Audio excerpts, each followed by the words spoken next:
Hello, YouTubers. Say hello, Sebastian. Hello, YouTubers. There he is over there. He's in the shadows. Editing today's vlog. Stay tuned. Today's vlog is, I still don't understand how the recording happens, but it's like I'm in the future right now. I also feel like I'm stuck in office space. We have this big plotter right behind me, see?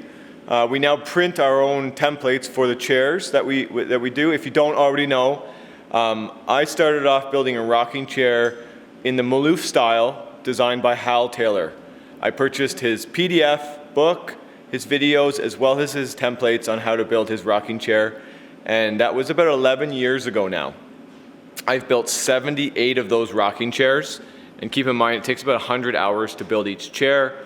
I've taught, I don't know the exact number, but I'm in the high 40s, 48, 49 students to also build the chair. So I used to have a one-on-one course where students would come here and we would build rocking chairs together, one-on-one.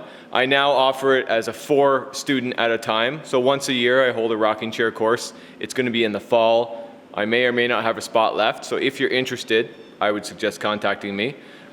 So a class of 4, you come and you build your own Hal Taylor Maloof style rocking chair. Just a masterpiece, which is super comfortable to sit in and just a blast to build. So many techniques that you learn, and you end up with a beautiful piece that's gonna last for generations. So from there, I started designing a couple different dining chairs, bar stool, and tables, of course, but chairs are my main thing. So we offer templates as well as a how-to kind of instruction manual on how to build these chairs. We're working on some more videos, so stay tuned. We're going to be releasing the videos here on YouTube. You're able to purchase the template plans, how-to manuals through my online store, link in the description, of course. But we have traveled to the local print shop and we've always got these templates printed because they're 2 feet wide and they're up to 6 or 8 feet long. But now we did purchase our own plotter. Printer, plotter, I don't know the exact name, and it was used. It's had problems. We've had to take it apart, repair some things. We finally got it working, but today was one of those software things where you turn it on and it just doesn't want to cooperate with you. Just like Office Space, I just felt like smashing it. I finally got it printed, so check it out. We got a chaise lounge template being spit out of it right now. Actually, not right now, because I filmed earlier and I deleted the footage, so sorry. How's it going? Good to see you. What are we doing? Just need some stuff jointed and planed. Cool. So we got a bunch of stuff to dress. Okay. Your best would be, I guess, stick the back end of the truck to the big door up there. Okay. Awesome. Sounds good, thanks. So again, a lot of you woodworkers have noticed I have a awesome jointer planer, 37-inch wide, spiral head. It's a beast. Does a fantastic job. So I'm getting this more and more. A little pickup truck full of lumber, and we want to get it dressed. So that's what we're going to do for this customer right now. Troy and Andrew behind me are busy loading the vacuum kiln. We'll get some more footage on that. I'm going to give you a little bit more in depth of how the vacuum kiln runs. I'm going to take you inside the chamber too. But for right now, we're heading in the shop. Maybe just as we start getting set up for this guy, we're going to see what Justin's doing in here. Let's go find out. Hey, there he is. What are you working on? Well, we're finally getting things together and getting a nice shop cart in here. Oh, we're building a few more shop carts, roll stuff around. You can see here, when we do these big tabletops, we like to have them on these rolling carts. Much easier to roll them to the front of the machine, the back of the machine.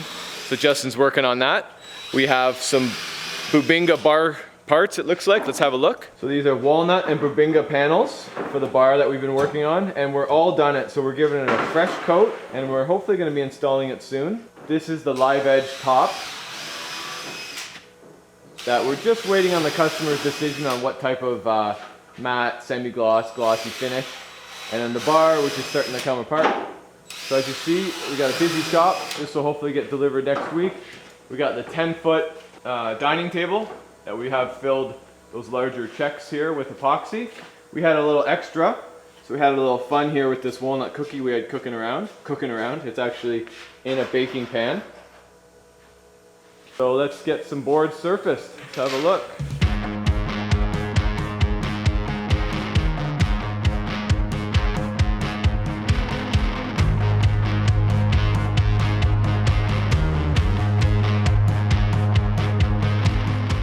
So, pretty busy morning. we emptied the vacuum kiln. That was Troy and I. We had a lot of 8/4 white shorts in there, some really nice, cool, unique spalted stuff, some crotch stuff. And we'll be getting that surfaced probably tomorrow, because right now we're hard at, you guessed it, reloading the vacuum kiln.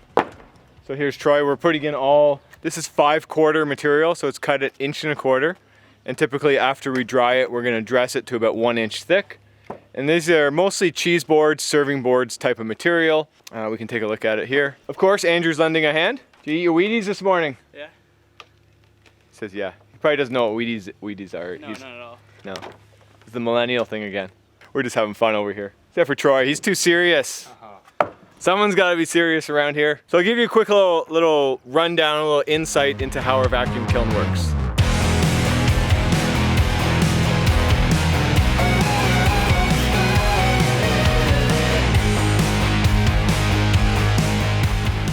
So there's various components to a vacuum kiln. We have a chamber, we have a timber cart.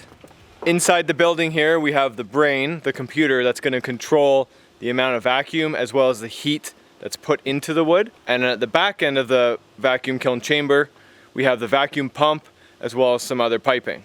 So we're going to give you a little walkthrough, describe each part and why we need it, why we use it, and how we use it. So here is the timber cart, 16 feet long.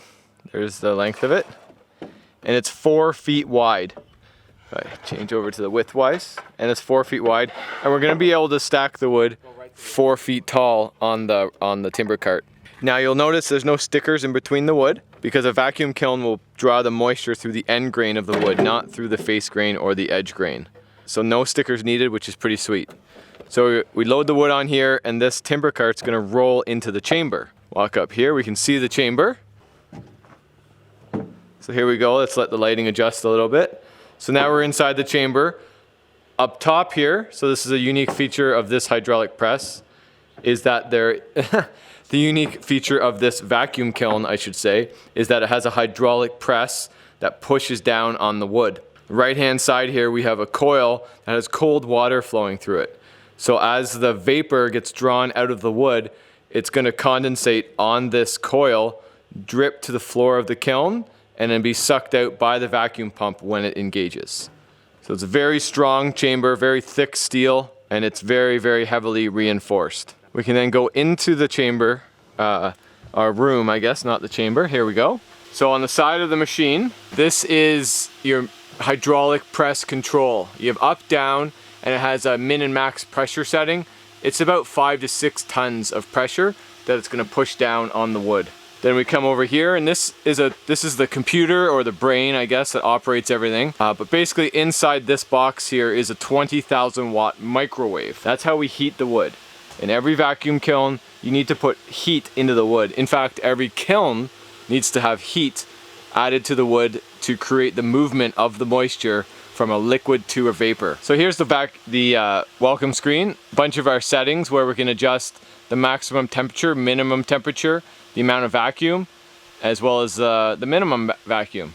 And while the wood's running, there's a bunch of information on here about how long it ran. So you can see my last load of lumber, it was heating for 191 hours. It's a touch screen, which is pretty neat. So we can hit this button, get to our controls, check that out. So we can turn the vacuum on and off, turn the heat on and off, as well as control how it operates. So that is the brain of the vacuum kiln. Now if we travel through the rest of the chamber here, let's go right to the back. So now looking at the back of the chamber here, that's the vacuum pump itself, which actually sucks the oxygen out of the chamber. This is a holding tank. This is going to hold the moisture or the water that gets pulled out of the wood, and you're able to either manually drain it or automatically drain it. And we're able to measure that water as it comes out of the wood, so we know what's going on with the process. This is the water. This is also a holding tank here, but this is actually water inside the stainless steel container that's being used for the vacuum pump.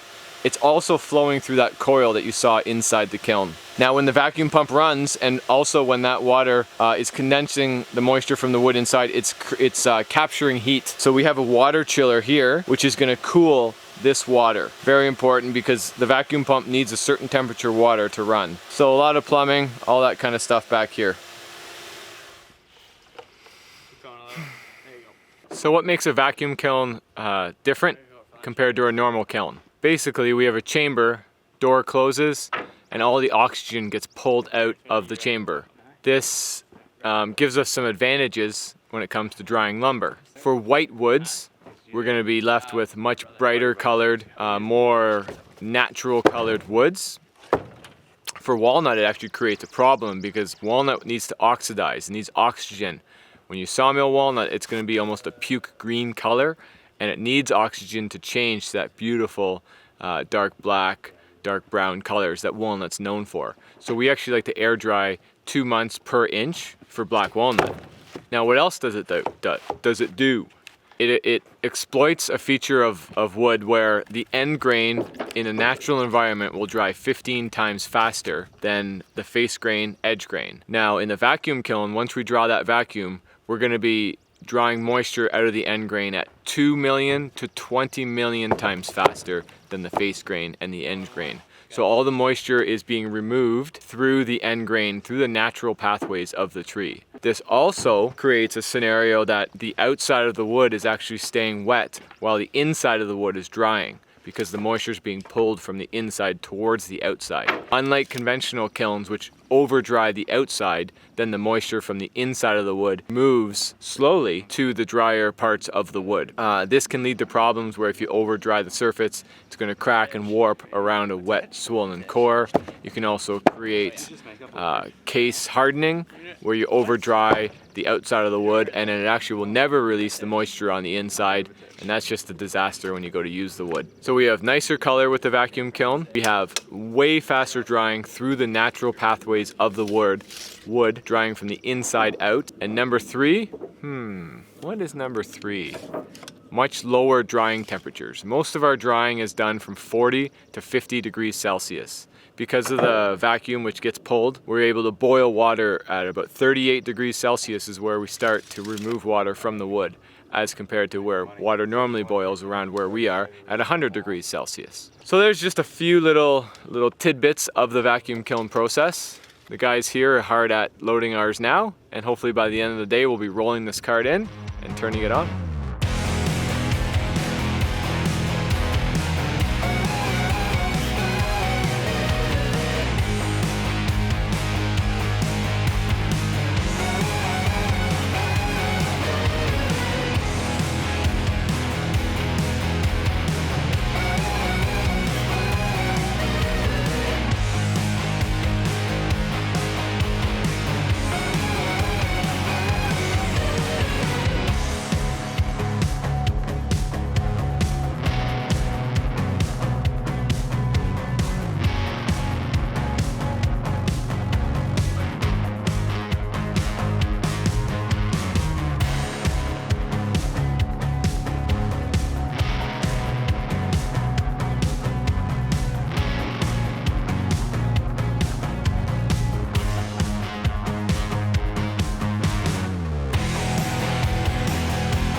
And we're back.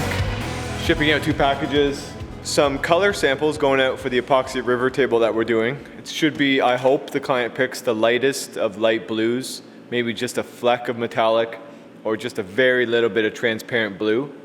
Conveniently, we're using a chill epoxy box to send out, there we go, to send out the samples in. So we just do them in cups and then the colors. Some tables we've actually done it with the live edge, but that is a lot more work. So we did it in clear cups, and we did pour it at the thickness that the table is going to be. That way they're going to get a very good representation of what it's going to look like.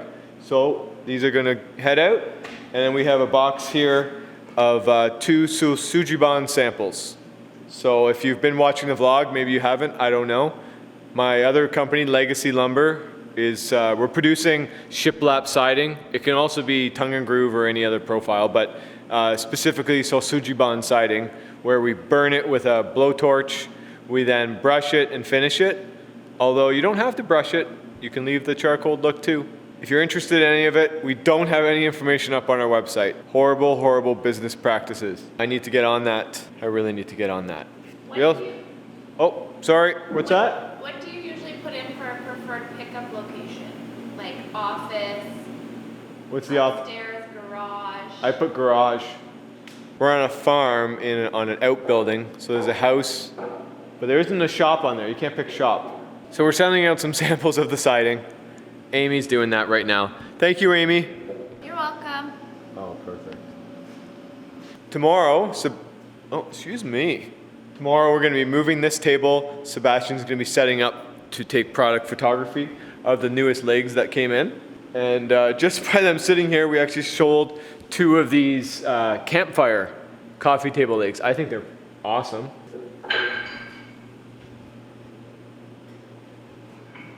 So yeah, I think that looks really good. We're gonna head outside and see how the vacuum kiln's going. I think it's pretty much loaded up. I hope they haven't rolled it in already because I want to show you guys what it looks like.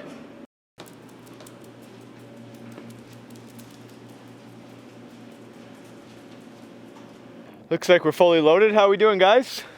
Pretty good. This looks like a banging load. It's banging. Oh yeah. That's max capacity. Yeah, that's max capacity, I'd say. So check it out. Notice no stickers between the wood. Again, all the moisture is going to come out through the end grain of the wood very quickly. And then we're going to have a hydraulic press holding this all down so you can see how I should say Andrew and Troy have piled the wood in this wonderful manner. So all the pressure from the hydraulic press is going to be pushing down on all the wood very evenly, holding it nice and flat as it dries. And also, we heat this wood with an electrical signal that's passing from this sheet to this sheet. If the wood has a gap, it will not travel, it will not heat the wood, and will not dry correctly. So it's quite the jigsaw puzzle to stack it. It looks fantastic. I'm assuming they're asking me just to give it a check over and then we're gonna wheel it in. Let's check that out. We're gonna wheel it in. I'm gonna have a good look at it before we go. So enjoy the time lapse.